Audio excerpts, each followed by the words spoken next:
What's going on, everybody? Matthew back again, this time for a review of the new Cobra Kai Season 6.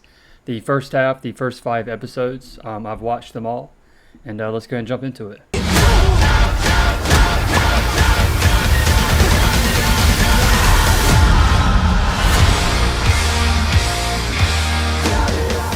Starting off, I really enjoy how both Danny and Johnny were willing to give up the name that they wanted for the dojo for the sake of the children and for the sake of getting the job done. I thought it was hilarious when the kids revealed the new name of the dojo to be something like Miyagi Fang, and they revealed the logo to be Miyagi with actual fangs. I love how this show is able to give honor to Miyagi, but still able to make those jokes, but then stay within character with Danny being reasonably upset with that logo. It made a lot of sense, but I love that kind of sense of humor this show has. This show does a really good job of tricking you into thinking about characters slipping back into their old ways. Johnny goes to the woods because he gets a strange text message from a mysterious person to find out that it's Stingray teaching the old tricks of Cobra Kai to young children. And the show does a really good job of making you think that Johnny might slip back into his old ways, pick up the Cobra Kai name, and I'm really glad they didn't do that. Really disciplined storytelling there, because we just spent 5 seasons trying to get rid of Cobra Kai. And so he shows up at the dojo and he does a complete 180 of what you think. He says he's willing to give up the name right after Danny does the same thing. So I really love that. They were planning to fight. Him and Chosen were planning to fight for the right to decide the name of the dojo. And even after all that, they still fought just for the sake of karate, for their love of karate. Even teaming up on Danny at one point, just having fun and enjoying this thing that they love so much. I really enjoyed that. I also really liked that Danny was able to be reasonable and put the Eagle Fang logo in the Miyagi-Do logo, with the eagle flying above the Miyagi-Do tree. I love that for 2 reasons. It shows that he's able to be a reasonable person and give Johnny what he wants, but also it's kind of like a unification between America and Japan in a cool way, because Miyagi ended up moving to America, obviously, in the first Karate Kid. One negative I have for the first episode is that so at the end of the last season, we see Kreese escape the prison.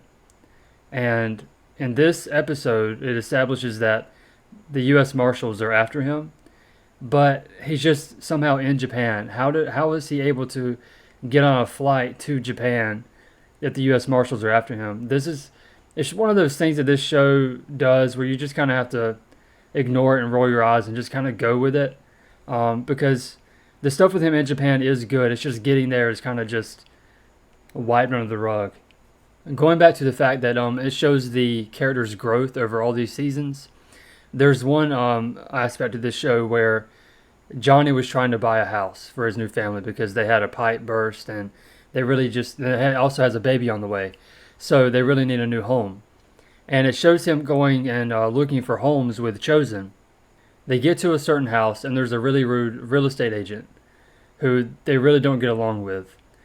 And you see Johnny start to tighten up his fist. And the old Johnny maybe would have started some trouble there, but he maintains his composure.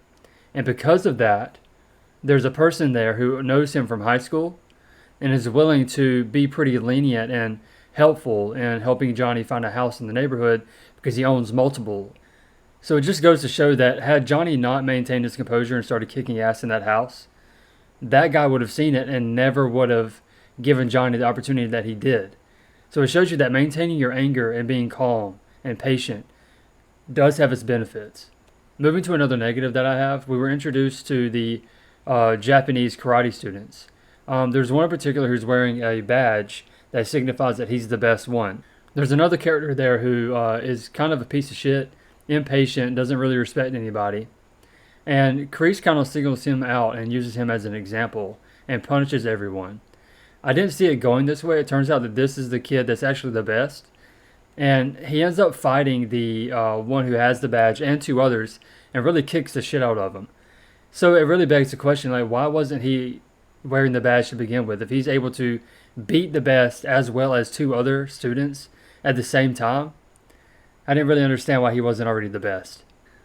Also, there's a part where Kreese randomly shows up in a parking garage to speak to Tori. I found it odd that Tori did not tell any of the adults that Kreese had shown up. I know that she just joined Cobra Kai, but I don't understand why she doesn't trust the adults to tell them about Kreese, who is a wanted felon at this point.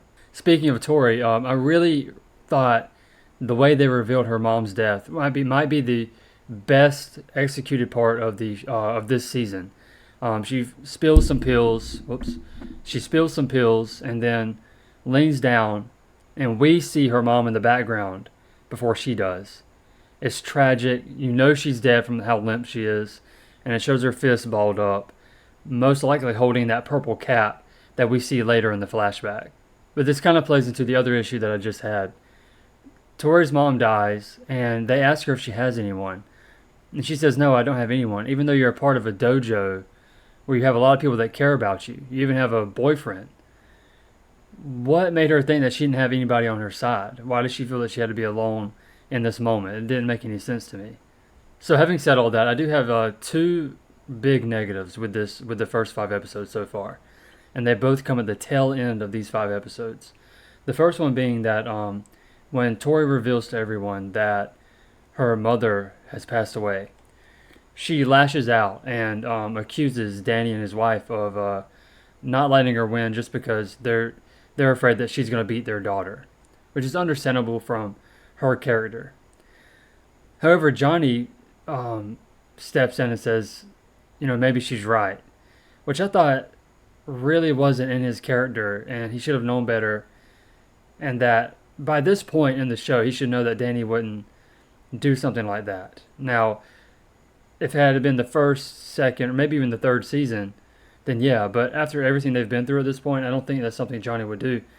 And it led to them having a confrontation inside the dojo where they're fighting a lot, and then Danny punches him in the face because he says something about Miyagi being a criminal, which is something we find out in this first 5 episodes of this season. And then Johnny tells him that, after this tournament, we're through, we're done. This really feels like forced drama. I didn't buy it at all. I was actually very disappointed by it, and it was just very, very unneeded. My second big negative comes very soon after that. They show up at this site of the tournament, and all of the teams are around the mat.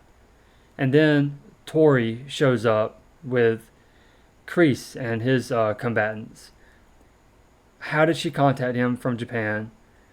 How did they meet up? How did all this happen? It was very, very strange and very hard to buy that she wouldn't just continue going on with Miyagi-Do. You could, I guess, make the argument that Kreese is like the only father figure she's ever had, but it just still feels like a reach. So having said all this, I really did enjoy these first 5 episodes of the final season.